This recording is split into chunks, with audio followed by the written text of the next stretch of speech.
ଦଶପଲ୍ଲାଠାରେ ରଥଯାତ୍ରା ଅନୁଷ୍ଠିତ। ପାରମ୍ପରିକ ରୀତିନୀତି ଏବଂ ପରମ୍ପରା ଅନୁଯାୟୀ ପବିତ୍ର ରଥଯାତ୍ରା ଦଶପଲ୍ଲାଠାରେ ଭକ୍ତିଭାବପୂର୍ଣ୍ଣ ପରିବେଶ ତଥା ଆନନ୍ଦ ଉଲ୍ଲାସର ସହ ଅନୁଷ୍ଠିତ ହୋଇଯାଇଛି। ମହାବୀର କ୍ଷେତ୍ରରେ ପ୍ରତିବର୍ଷ ଭଳି ଚଳିତ ବର୍ଷ ମଧ୍ୟ ବହୁ ଭକ୍ତ ଏବଂ ଶ୍ରଦ୍ଧାଳୁ ମହାପ୍ରଭୁଙ୍କ ରଥଟଣାରେ ସାମିଲ ହୋଇଥିଲେ।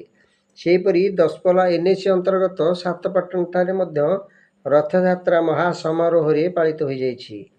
ରୀତିନୀତି ନିୟମ ଅନୁସାରେ ଜଗନ୍ନାଥଙ୍କର ପୂଜା ଅର୍ଚ୍ଚନା ସହ ରଥ ପୂଜା ସରିବା ପରେ ମହାପ୍ରଭୁ ରଥକୁ ପହଣ୍ଡି ବିଜେ ହୋଇଥିଲେ।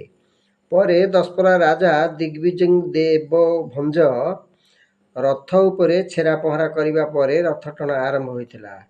ଏହି ଘୋଷଯାତ୍ରାରେ ସ୍ଥାନୀୟ ବିଧାୟକ ରମେଶ ଚନ୍ଦ୍ର ବେହେରା, NAC ଅଧ୍ୟକ୍ଷା ପୁନମ ପ୍ରିୟଦର୍ଶିନୀ, ତହସିଲଦାର ସ୍ମୃତିରଞ୍ଜନ ଶତପଥୀ, BDO ଶରତ କୁମାର ମଲ୍ଲିକ, ଥାନା ଅଧିକାରୀ ବିନୟ ରଞ୍ଜନ ପରିଡ଼ାଙ୍କ ସହିତ ପୋଲିସ ବାହିନୀ, ଅଗ୍ନିଶମ ବାହିନୀ ଓ NAC କର୍ତ୍ତୃପକ୍ଷ ସାମିଲ ହୋଇଥିଲା ବେଳେ ବହୁ ସଂଖ୍ୟକ ଭକ୍ତ ସମାବେଶ ହୋଇଥିଲା।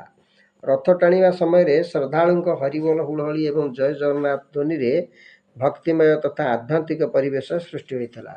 ଦଶପଲ୍ଲାରୁ ରଞ୍ଜନ ଦାସଙ୍କ ରିପୋର୍ଟ, ଓଡ଼ିଶା ନ୍ୟୁଜ୍।